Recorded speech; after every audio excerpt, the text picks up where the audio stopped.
pertama sih kuncinya percaya sama temen. Iya. Karena ada beberapa ya mungkin sebagian orang, mungkin 70% orang lu ngapain join sama temen, nanti ujung-ujungnya tuh berantem atau sebagainya segala macam. Pilih. Ada 2 tokoh yang di Indonesia yang paling lu suka, siapa aja? Sebutin 2 tokoh. Wah, satu sih B.J. Habibie ya. B.J. Habibie. Kalau B.J. Habibie lebih ke kehidupan gitu. Terus juga ada yang namanya gue lupa, Megawati. Ini jangan di ini ya, jangan di gue kenapa milih Megawati bukan dari. Jangan lupa like, comment, subscribe channel PNS Podcast Ngobrol Santuy. Assalamualaikum warahmatullahi wabarakatuh. Kali ini gue ditemenin sama Mas Ferry. Halo guys, podcast Ngobrol Santuy ya. Oke. Podcast Ngobrol Santuy. Nah, kali ini gue pengen ngobrol nih di podcast kali ini beda banget karena apa tuh? Temanya itu tuh tentang pengalaman lu. Aduh, ya kan? pengalaman lagi. Pengalaman dari nol awal karir sampai lu mungkin lu punya patah semangat ya di dalam lu pasti dong mencari kehidupan gitu kan dan lain sebagainya. Nah, kan banyak nih anak muda yang punya ngeluh dalam arti tuh manusiawi. Iya, ngeluh itu kan wajar ya, tapi kan berlarut-larut itu kan nggak penting banget gak sih? Ya nggak sih? Gitu dong.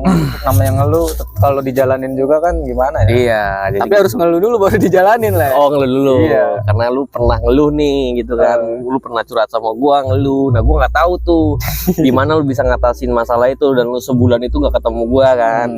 Terus nah, oke. Kali ini gua bakal nanti lu perkenalkan nama lu siapa, background lu apa, pekerjaan lu apa, dan saat ini lu tinggal di mana, dan lu kalau mau lu sebutin Instagram lu boleh, silakan gitu loh. Oh iya. Oke, dah kali ini gue serahin sama lu temanya dulu. Ya temanya itu menumbuhkan semangat ketika ada kata menyerah. Oh iya. Oke, dah langsung perkenalkan Mas Ferry. Ini gak usah formal banget lah ya. Iya. Nama gue sih Ferry Andrian dan umur gue 25. Untuk tinggal sekarang domisili sih di Babelan. Gue udah jauh banget nih dari Jakarta. Oh, di Babelan lu. Iya. Oh, di Jawa Barat ya. Jawa Barat ya. Iya. Beda pulau ya. Terus gue salah satu karyawan budak korporat di daerah Bekasi. Bekasi mana tuh? Utara, timur? Bekasi ini pinggiran Cikarang. Oh, pinggiran Cikarang. Di salah satu kawasan MM 2100. Oh, ya di situ. Oke. Kuliah atau kerja sambil kuliah atau bagaimana? Untuk Ferry ya? Saat ini sih gue lagi kuliah sambil kerja nih. Gue lagi bener-bener pusing lah masalah kerja dan kuliah dijadiin satu kan nggak semua orang bisa ya. Bener sih. Nah, itu nanti gua bakal gali karena itu bagian dari tema gua. Iya sih, kan? masuk nah, itu. Ya, itu masuk dari tema gua. Nah, oke. Nah, lu kan pertama karir nih. Pertama karir. Lu tuh di mana sih awalnya itu? Punya pengalaman di mana sih, Mas Ferry? Oh, kalau untuk pertama kali kerja gua dulu 2016 di Toyota.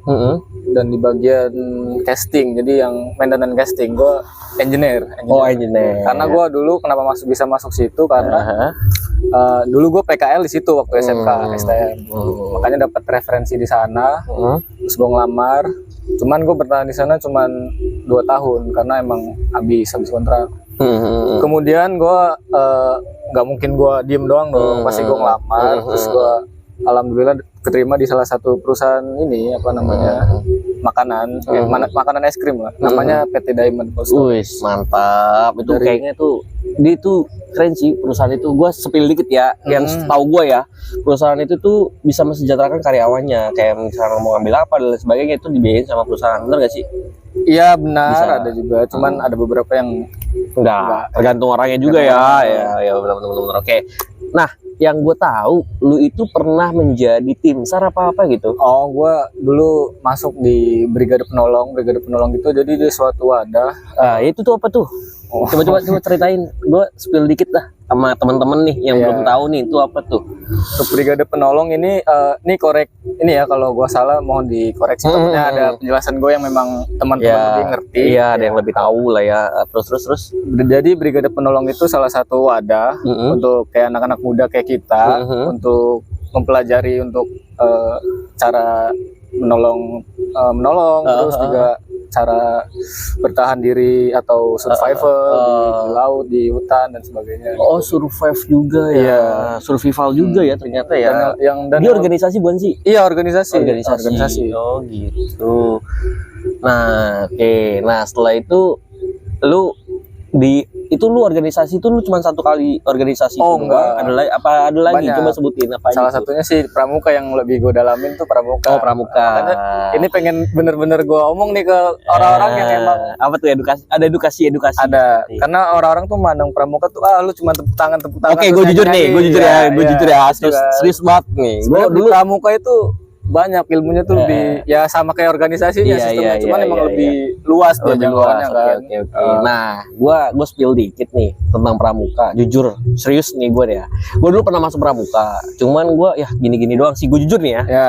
Pramuka tuh kayak gini-gini doang, kayak ya lu bikin regu elang dan sebagainya, ada mawar gitu kan, banyak tuh regu. Nah, terus gue pernah bikin tandu itu dari apa tuh namanya ikatan apa tuh, nah tuh diikat-ikat. Oh gini doang ya ternyata ya. Oh berarti gue cuman menjadi apa ya, penolong doang sih jatuhnya, regu penolong gitu-gitu dan sebagainya. Nah, itu yang emang kayak gitu doang pekerjaannya? Enggak juga. Enggak juga. Jadi di pramuka apa cuma di SD doang? Jadi di pramuka itu ada kategorinya Mas Hari. Jadi untuk kategori SD itu umur. SD itu ada pramuka siaga. Jadi siaga itu yang emang anak-anak SD dari kelas 1 sampai kelas 4. Oh. Dan untuk tingkatan selanjutnya itu ada penggalang dari SD kelas 5 sampai dengan SMP kelas 3. Oh, ada regu penggalang juga. Dan untuk umuran-umuran SMA atau STM itu di penegak namanya. Oh, penegak. Dari umur 16 sampai dengan 20. Oh, kayak ada jenjang-jenjangnya ya. Dari 20 sampai dengan 25 itu pandega yang lebih ke atas lagi ibaratnya umur. Baru dari 25 ke sana pembina. Gitu. Makanya di sini gue pengen ya sedikit spill lah ya. Jadi untuk kegiatan pramuka yang kalian tahu kan cuman tepuk tangan dan nyanyi gitu kan. Sebenarnya enggak. Jadi kalau itu untuk kategori penggalang dan siaga mungkin iya. Kalau untuk yang tepuk tangan dan nyanyinya gitulah. Jadi untuk secara lebih luas itu enggak. Jadi pramuka tuh kita diajarin dengan salah satunya ya organisasi dengan kedisiplinan, ya itu pasti setiap organisasi punya kayak gitu udah kan. Udah pasti. Yang kedua juga di penegak itu yang umuran SMA. Dia punya juga dewan kerja, ibaratnya kalau di Kopma itu kayak pengurus. Nah, sedangkan pengurusnya di pramuka itu juga ada tingkatannya. Untuk wilayah kelurahan itu disebut dengan dewan kerja ranting. Oh, ada ranting. Iya, ranting itu sekelurahan.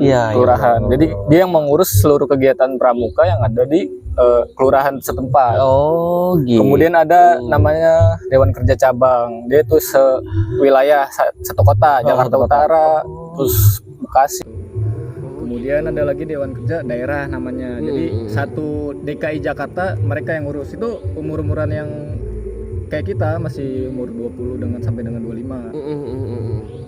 Oh, ada jenjang-jenjangnya ya. Dari dan di sana juga kan kita belajar gimana cara menjadi pengurus yang baik dan ada ininya lah pembelajaran gimana kita berproses untuk kedepannya gitu. Jadi nggak cuman tepuk tangan dan nyanyi aja Mas. Ya, tepuk tangan pramuka gue tahu tuh. Dan untuk spill kegiatan gua ada beberapa kegiatan yang secara nasional ya. Di antaranya yang gue pernah ikuti itu kegiatan pelantara atau pelayaran lingkar Nusantara. Jadi lu kegiatan dibiayain full keliling Indonesia. Serius lu? Iya, serius. Lu boleh cek di Instagram gua. Oh gitu. Iya, Indonesia itu. Iya, jadi ada pembiayaannya juga. Ada pembiayaan. Tapi ada syaratnya enggak? Di situ ada syarat ya? Yang ada pasti. Kan, itu kan ya ada tesnya juga untuk masuk. Nah, terus yang kemudian kita per wilayah. Dia per wilayah itu Oke. Lanjut lagi ya. Nah, ini masih lagi Oh, jadi gitu. Ospilan lu itu seperti itu tentang pramuka ya. Bener. Oke, nah yang jadi pertanyaan gua adalah kan lu banyak nih organisasi yang lu ambil nih di eksternal gitu ya. Bener. Ada nggak organisasi yang di internal kampus lu gitu? Oh, ada. Ada. Apa itu? Itu koperasi mahasiswa namanya. Oh, di koperasi STM. mahasiswa. Oke, Termasuk baik. Mas Arif juga nih sebagai ketumnya waktu gua masuk. Enggak. Ya, terus. Nah, kan lu banyak nih organisasi. Nah, sebelum lu rana ke organisasi, dan lu kan pasti ingin memiliki kerja ya. Iya, benar. Lu nggak mungkin Waktu- di organisasi benar. terus kan. Organisasi ya boleh lah, organisasi itu buat merubah lu untuk menjadi diri lu gitu Ya, kan. Soal berprogres skill, lah. ya, berprogres lah ya. Benar. Nah, cuman yang jadi masalah itu kok lu bisa ngambil apa namanya keputusan di mana lu harus ikut. harus Oh. lu merubah diri lagi, kayak lu harus punya penghasilan dan lain sebagainya. Dan gue spill dikit ya teman-teman, dia udah punya rumah gitu kan. Nah, dia di rumah Bekasi, apa namanya, perumahan Green Babelan. Iya, Wah, tuh keren tuh. Nah, itu tuh kenapa kok bisa gitu loh. Itu kan susah loh, gue jujur gue susah gitu. Apa ada yang meng-under pressure lu tentang ekonomi dan lu lari? Oh, Maksudnya langsung ambil kesimpulan gitu ya. Jadi awal gue emang orangnya suka ikut organisasi kan. Dimana gue pada saat kuliah tuh, gue pengen nih ikut kegiatan kampus nih gitu kan. Apa yang cocok buat gue gitu kan, yang emang bener-bener waktunya fleksibel tapi gue tetap aktif. Jadi gue harus mikir nih. Terus juga ada beberapa orang yang ngajak gue nih, teman kelas juga, teman kelas karyawan kan. Kebetulan juga dia udah ikut duluan. Oh, dia menghasut lu. Ceritanya gimana tuh yang lu dihasut, apa tuh? Coba spill sedikit awal mulai gimana kok bisa masuk Kopma gitu. Padahal lu udah masuk karyawan gitu Ya, kan. yang notabene cuma buat kuliah, ya, kan? Kuliah kerja ya, tuh, kuliah gitu. kerja. Bener. Karena udah punya pengalaman kan. Iya. Terus Awal tuh ada sih, gua mau spill aja nggak ya, apa-apa. nggak apa-apa, spill aja. Namanya Reja Setia. Oke, nanti Kebetulan gua dia emang, podcastin sih. Ya, terus. emang dia orangnya aktif banget kan, Aktif. dari gua juga kenal sebelumnya. Nah, Awal dia ini, Fer, lu mau ikut nggak nih kegiatan apa namanya ke puncak 3 hari 3 hari 2 malam. 3 hari 2 malam, biaya 150.000. Murah tuh. Kebetulan gue lagi suntuk ya kan. Ya udah kira oke gas ya. Daftar kemana nih? Daftar dong. Terus Setelah daftar, kok gue bingung pas mau berangkat kok disuruh bawa macem-macem nih, disuruh bikin kayak nemtek kayak lagi ospek ya kan. terus Disuruh bawa apa segala macem tuh, bikin ini sebenarnya liburan apa gue mau di ospek sih gitu kan. Terus. Oke lah, kita berangkat sampai kampus, dikumpulin tuh. Wah, lucu nih. Ya kan? Terus. Gue datang udah diomelin. Nih maksudnya apa nih? Gue tanya, ini apaan aja? Kok gue datang diomelin, disuruh buru-buruan. Ini liburan atau apa sih? Gitu kan? Terus nggak taunya, oh si Reja bilang, oh ini diklat apaan? Diklat apa tuh? Kan lu katanya mau ikut organisasi. Ya udah, ini makanya waktu yang tepat buat lu ikut organisasi gitu kan. Oh, diracunin. Tapi ya ada baiknya ya. ada baiknya. Gue bisa mengenal Mas Arif juga. Gue bisa mengenal Mas Ferry juga ya. Oke. Nah, terus yang masalah untuk gue bisa ambil rumah di sini.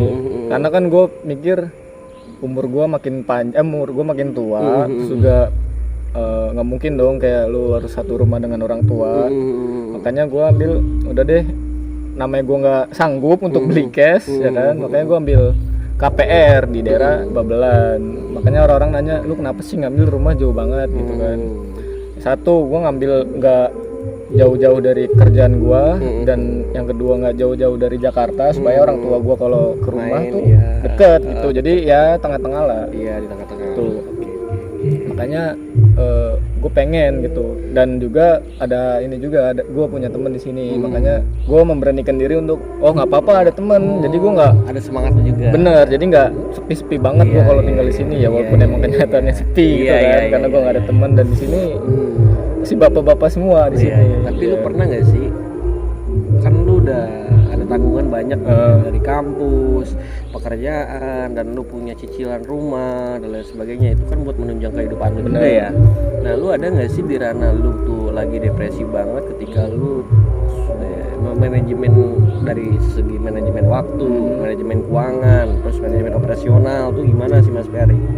Kalau dari gue sih yang harus diutamain ya untuk kebutuhan diri gue sendiri, entah dari cicilan yang wajib, contoh rumah, yang kedua untuk biaya kuliah, terus juga orang tua, baru sisanya untuk main segala macam. Kalau emang dari kita hitung di awal bulan gak cukup, ya udah kita kalah nih untuk yang main nih. Makanya beberapa waktu lalu kan gue nggak main-main, berarti gue kayak ntar dulu deh gitu kan. Gue paham, makanya gue samperin lu takutnya lu ganggu diri ya kan.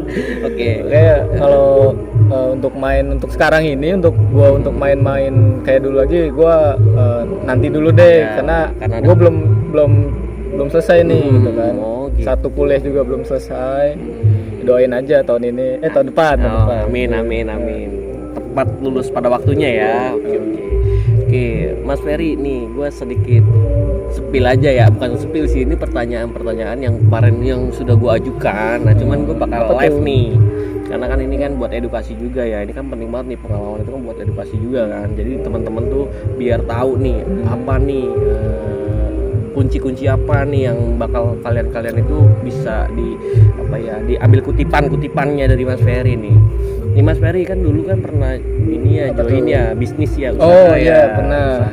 Kita kan dulu gue pernah gue nanya sama lu, Mas Ferry gimana kita mau kolaborasi nggak nih soal usaha dan sebagainya. Nah, menurut Mas Ferry nih, sebagai Mas Ferry nih, karena gue waktu itu tuh denger chatan lu ketika lu ngomong begitu tuh kayak gue tuh terenyuh gitu. Apa tuh terenyuh tuh kayak misalkan gue thank you, terima kasih banyak, lu udah bukan dari segi lu bilang apa ke gue ya, lu hebat, lu bisa jalanin semua, dimana posisi gue lagi begini dan sebagainya, dan lu tuh gue baru berpikir ternyata yang gue dapat itu bukan dari gue punya modal, tapi dari waktu juga dan lain sebagainya. Itu gimana Mas Ferry? Kok lu bisa berpikir kayak gitu? Dan gue di situ nggak pernah pengen berpikir tentang negatif dan lain sebagainya, karena gue menjaga pertemanan, apalagi soal keuangan dan lain sebagainya. Itu gimana? Riskan banget. Yang pertama sih kuncinya percaya sama teman. Karena ada beberapa mungkin sebagian orang, mungkin 70% orang, lu ngapain join sama temen, nanti ujung-ujungnya tuh berantem atau sebagainya segala macem. Dan sampai kita hampir mau difitnah ya. Cuma kita cuman itu bukan, itu angin lalu. Yang pertama kan percaya, karena lu harus percaya sama temen lu. Nggak mungkin lu join bisnis bareng tapi lu nggak percaya kan, itu sama aja bohong kan. Benar. Yang kedua juga kita ngobrol untuk konsep segala macam dan untuk jenjang kedepannya tuh udah jelas. Jadi kayak tujuan kita untuk buka ini tuh apa, gitu kan.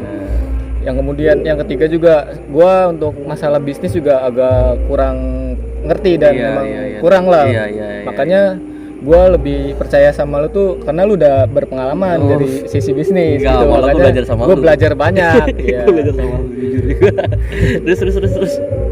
Ya makanya gue udah gue percaya, dan memang kalau lu percaya sama partner bisnis lu, gue yakin sih usaha lu tuh bakal jalan. Karena kalau udah kepercayaan udah nggak ada, ujung-ujungnya pasti itu berantem. Makanya orang-orang yang join bisnis bareng itu kenapa pecahnya itu karena kepercayaannya udah nggak ada, entah dari salah satu atau yang lainnya gitu kan. Lu mau tahu nggak?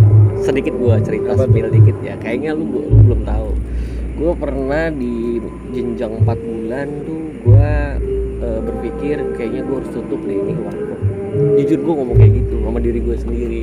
Cuman gue belum tepat lah waktunya gitu kan. Karena kita harus berjuang karena prinsip kita itu buka warkop itu buat bermanfaat bagi orang banyak kan. Untuk untung kedua lah, karena kita sambil belajar juga kan. Karena buat adik-adik juga kan. Terus anak Kopma kan, kita kan terlahir dari Kopma gitu kan. Jadi kita pengen ada tindakan tempat, real juga, tindakan real, terus ada tempat kita buat bisa diskusi dan lain sebagainya. Apalagi kita bisa interaksi sama masyarakat terdekat kan gitu. Nah, gue pernah gue tuh 4 bulan itu gue mikir gue harus tutup warkop, tapi gue nggak tega itu karena dari awal kita gitu kan, dari awal kita dan sebagainya, dan kenal juga, apalagi kita prosesnya itu gila ya. Dari singkat banget ya, dari nol banget tuh sumpah. Karena FYI aja untuk teman-teman. Jadi warkop kita emang namanya kan warkop kita. Iya, warkop kita. Nah, jadi warkop kita ini dibentuk untuk orang-orang yang mau masuk atau mau beli atau mau apa untuk bermanfaat gitu kan, dan iya. untuk ajang silaturahmi juga tentunya. Nah, itu tuh yang di Apalagi situ. untuk pengorbanan kita untuk supaya tetangga-tetangga Iya. kita rukun, yang benar-benar awal-awal kita difitnah segala macam, difitnah dan dan sebagainya. tetangga dari awalnya cuek terus kita mencoba berbaur, akhirnya alhamdulillah mereka jadi percaya sama kita. Iya. Dan benar-benar pas kemarin penutupan pun mereka kenapa kok tutup padahal masih mau, jadi ke warkop tutup jadinya sepi nih sekarang. Jadi ya banyak ya yang benar, merasa iya, kehilangan. Ya, kehilangan. gue di situ juga sedih banget ketika gue udah interaksi sama masyarakat, kayak aduh gue tuh apa ya, gue itu jahat banget sih buat adik-adik gue, terus buat teman-teman, terus buat orang sekitar. Kenapa sih kak, kenapa sih bang gitu kan, banyak sih yang kayak gitu sih bro. Jadi gue kayak ya tapi mau gimana tapi ya bro? balik lagi bisnis is Iya, bisnis bener bisnis is kan, bisnis. karena gimana masa iya bisnis kita mau nombok mulu ya kan, kecuali kita cuman buat jadiin base camp ya oke lah, base camp kan emang nggak untuk bisnis kan, Iya, untuk nggak, perkumpulan aja kan. bener. Itu Namanya ada- kita bisnis ada perputaran uang yang harus diputer, masa kita harus nombok mulut tiap ya bulan. sampai lu bilang sama gua tuh, ketika lu bilang sama gua yaudah yuk kita patungan lagi gitu kan, waduh Ya. gua nggak bisa gitu, karena gua di situ gua posisi belum sidang banget coy gitu kan. Nah Dan cuman juga kemarin alasan tutup pun Mas Arif juga lagi ngurusin sidang, terus juga gua juga lagi kerja, kayak nggak bisa kepegang. Ya. Soalnya kan 3 bulan atau 4 bulan ya, 3 bulan ya, 3 bulan terakhir tuh kita udah nggak pakai karyawan, bener-bener pure Arif yang jaga sama Ipe. ya pokoknya ada anak-anak lah yang Iya. gua nggak ada juga suruh bikin aja, kunci nyantel lah itu intinya. Makanya gitu. di situ gua Kepercayaan juga kan gitu. di 4 bulan itu gue juga udah lagi down banget, makanya gue sempat bilang ke Arif, udah Arif warkop jalan aja, jadi anggap aja nama gue di warkop kita udah nggak ada gitu. Karena Nah, gue situ ngerasa tuh. karena gue ngerasa tuh anjir gue nggak ada kontribusinya, Ya, jadi selama gua ini di situ tuh, gua di situ juga. Lu mikirnya kayak gitu kan? Iya, nah, bener. kalau gua mikirnya nggak kayak gitu. Aduh, lu lagi kenapa? Nggak mungkin nih gua tuh tipe orang yang nggak bisa melupakan ketika lu udah berbuat baik gitu loh. Makanya Kan banyak nih Iya, orang yang bener. baik aja dijahatin Ya, gitu. itu kan. pasti. Itu udah pasti. Iya, pasti. Gua dari real banget itu gua dijahatin juga, tapi gua biasa aja. Oke, gua banyak belajar sih sama lu. gue pikir ngapain gue lanjutin karena gue nggak ada kontribusinya, tiap hari lu yang jaga, lu juga punya bisnis lain yang harus lu jalanin, masa iya lu jalanin terus tapi gue nggak jalanin, gue pengen ada nikmatin hasilnya kan nggak mungkin lah ya. Iya sih, cuman nggak pikir ke situ gua. Iya, maksudnya ya, mungkin orang awam lah ya. Ini balik lagi, ini satu kepercayaan ya. Kalau mungkin orang-orang yang udah nggak percaya mungkin lu pasti duitnya diambil nih, makanya kita uang tiap bulan kurang mulu gitu. Enggak, jadi kita emang benar-benar pure. Ada rinciannya itu yang tiap hari di- per hari dan mungkin per bulan juga ya. Karena kita kan warkop itu kan harus kita ngeluarin duit itu 2.600.000 itu Per bulan. per bulan, ya. itu udah pasti, karena Dan emang- keuntungan itu kan nggak sampai segitu dan bahkan 3 juta doang gitu. Itu ada kan 3 juta 4 juta itu buat apa namanya, modal lu beli apa itu mie, Iya, telur kan segala kadang macam, naik iya, kan. bener. Nah itu sih. Udah gitu kita juga minusnya tuh di lokasi ya, karena lokasi ini bener-bener mati, yang bener-bener dari awal kita harus ngidupin bener-bener orang lalu lalang tapi nggak pernah beli, itu bener-bener asli. Mungkin kita gimana ya, namanya kita meneruskan usaha orang yang mulai dari nol, terus juga kita belum tahu kondisi tempatnya, makanya minusnya di warkop kita yaitu lokasi yang emang kurang bagus ya, kurang strategis gitu ya, gitu. segmentasi pasarnya. Karena memang juga di sana ada beberapa tempat kopi ya, Ada warkop, cuman banyak sih yang bilang kok banyak kok, jujur ya orang-orang sekitar tuh bilang, wah lu keren lu, apa lu keren mas gitu kan. Dan alhamdulillahnya bro, itu selama gua buka warkop itu banyak customer dari luar loh, sumpah. Nah jadi kayak gue berhasil nih, walaupun jenjang waktunya itu 4 bulan bro. Iya, emang gitu kita kan. harus Nah, butuh gitu. waktu kan, makanya harus sabar. Oke, Iya. kita sabar, cuman di 7 bulan ya kita ya, 7 bulan bener-bener sama-sama lagi down, dan emang juga banyak keperluan juga masing-masing, dan kita punya keputusan oke kita tutup dulu sementara ya. Kita nggak ngomongin itu bakal tutup permanen. Mungkin nanti ke depannya kita bakal buka yang lebih baik lagi dan pasti tempatnya nggak mungkin di situ lagi ya. Ya pokoknya itu sebuah doa lah ya. Karena juga kita di awal persiapan dadakan banget ya. Dadakan. H-1 kita gedebak-gedebuk segala macam. Benar. Jadi kita FYI aja untuk warkop kita ini sebenarnya meneruskan dari salah satu teman juga. Ya namanya sebut aja Warkop Fani. Iya, Warkop Fani ya, tapi nggak usah sebut ownernya. Oh iya, nggak perlu karena udah tahu kok dan penting. Iya. Jadi gitu. Oke. Gini, kan udah nih gue spill nih masalah bisnis kan, lu belajar bisnis dari itu kan. Terus apa nih yang lu udah dapat selama lu bisnis? Apa nih maksudnya? Entah lu punya motivate buat lu, buat harus pasti ada. Karena lu kan punya apa ya? Itu kan sebagai pengalaman lu biar lu nggak ke depannya tuh nggak kayak gitu. Tuh apa motivasi lu buat ke depan? Untuk motivasi sih gue bisnis ya. Ya, untuk motivasi sih gue lebih ke persiapan ya, karena gue dari menilai kemarin persiapan kita emang benar-benar kurang.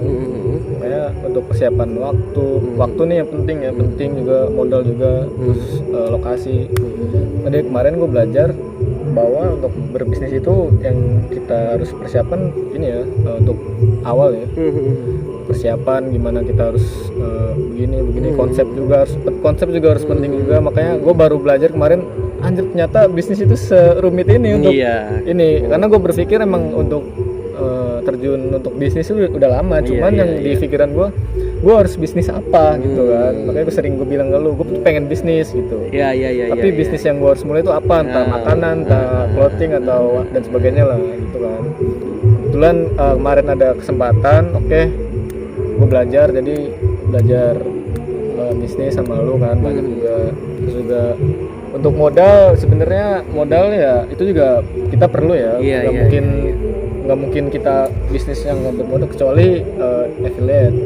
Affiliate beda. Kalau kita bisnis yang benar-benar kelihatan ya kita harus punya modal tentunya. Benar. Kalau untuk modal sih menurut gua nggak perlu nggak perlu banyak. Jadi untuk modal ini sebenarnya nggak perlu di highlight. Karena lu bisnis pasti punya modal, bener punya. Ya, cuman modal yang sesungguhnya itu bukan duit. Nah bener ya, kesiapan mental terus juga konsep itu bener-bener harus dipikir mateng-mateng. Karena kalau lu bisnis dadakan seadanya kurang. Benar. Ada juga orang bilang begini, udah lu mulai aja dulu. Gua nggak setuju dengan itu. Lu mulai dulu tapi lu nggak tahu arahnya kemana nih. Benar gak sih? Lu harus ada tujuannya. Lu harus tahu tujuan lu, bisnis lu mau lu bawa kemana. Masa lu bisnis dari awal sampai sebulan, 2 bulan, 3 bulan mau itu aja nggak ada inovasi.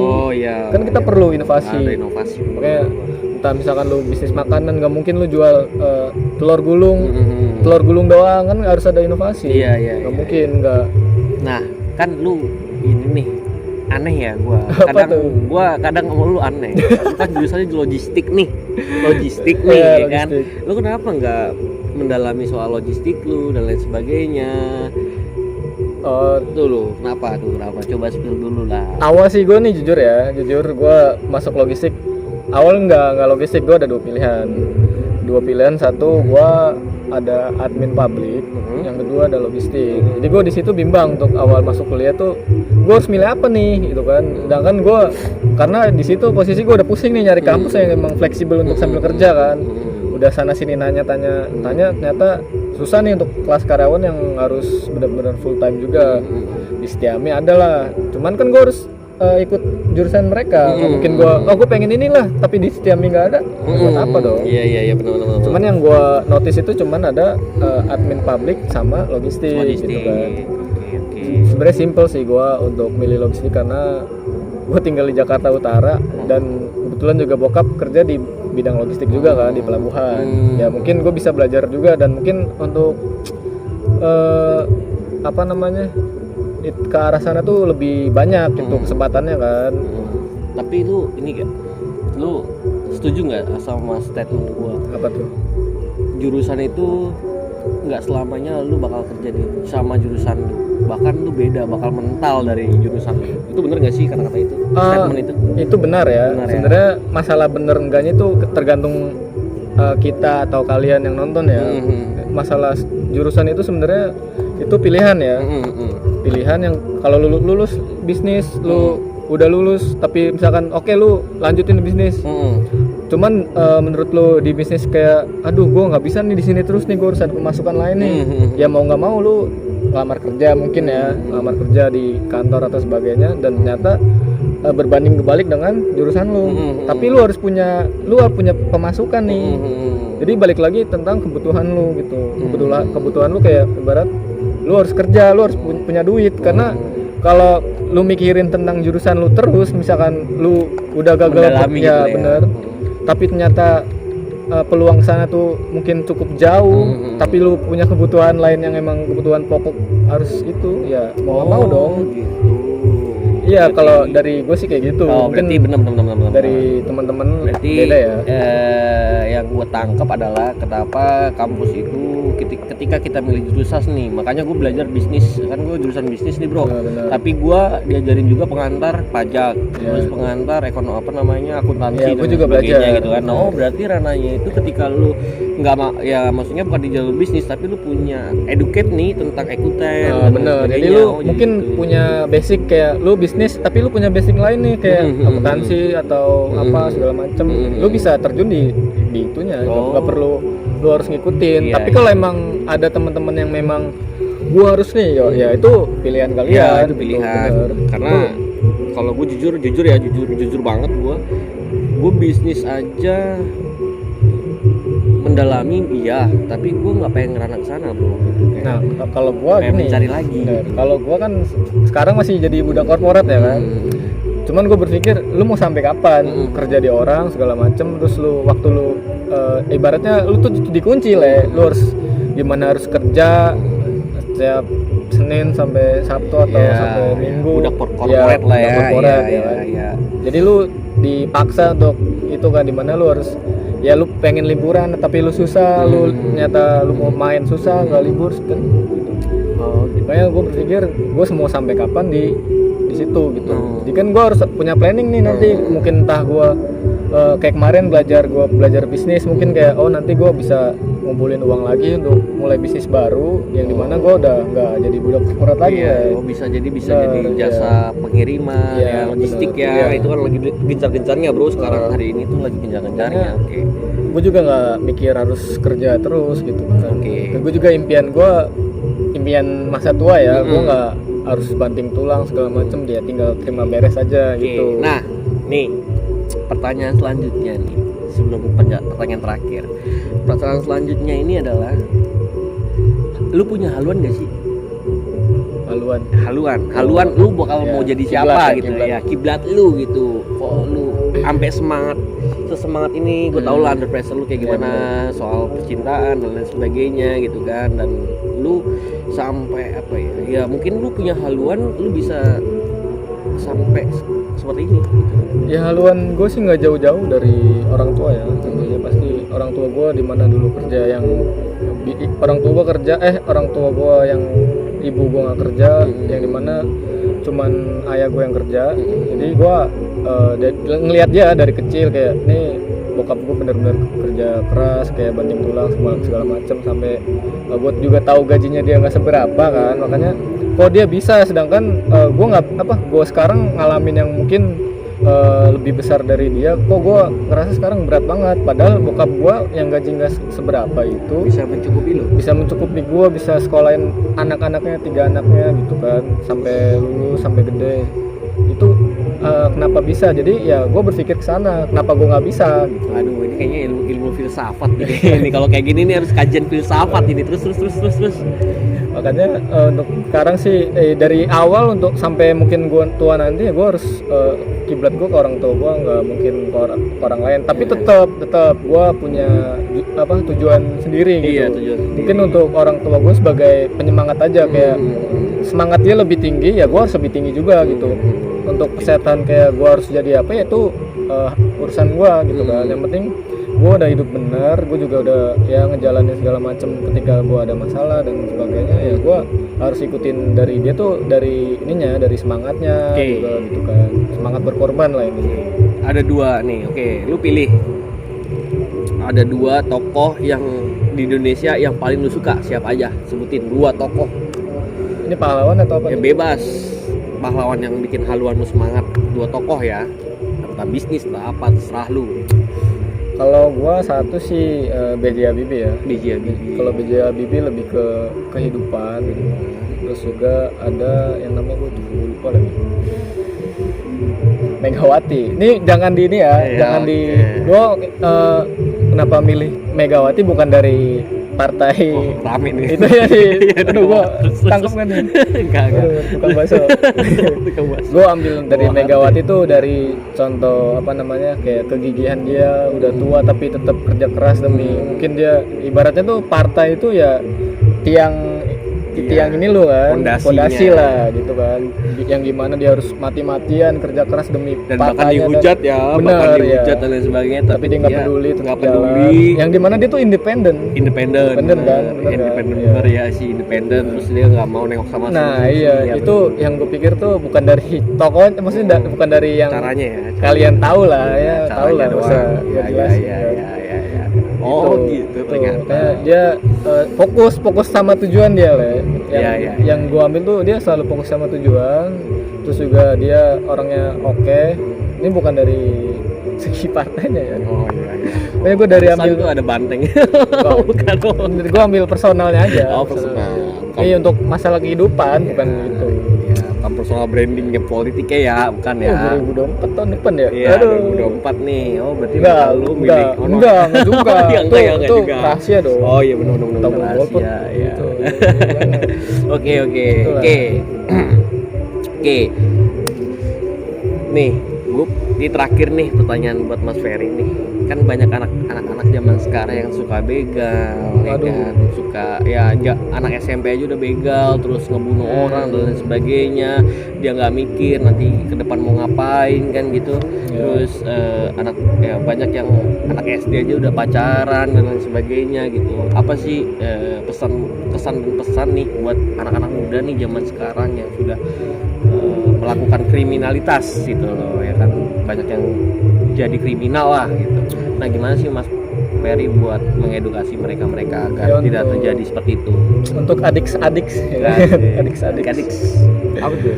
Untuk adik-adik yang mungkin masih ABG ya kita juga masih ABG ya masih belajar juga untuk adik-adik yang emang lagi masa proses puber yang masih lucu-lucunya kayak gua digaji nggak gitu konsepnya lucuan gua terus ya kan tolonglah satu sih agama penting banget karena itu nggak mungkin nggak penting gitu kan. Terus yang kedua pilih teman yang lu harus tahu teman yang harus lu pilih lu boleh milih teman siapa aja lu boleh milih preman atau tukang begal sekalipun sama siapapun bebas tapi balik lagi ke diri lu juga tapi alangkah baiknya kenapa nggak kita cari teman yang baik untuk sekedar kenal aja nggak apa-apa cuman untuk kayak setiap hari kita komunikasi dengan mereka yang tukang begal tukang apa segala macam apalagi mendalami ya itu nggak boleh banget ya karena ibaratnya kita lagi di sungai nih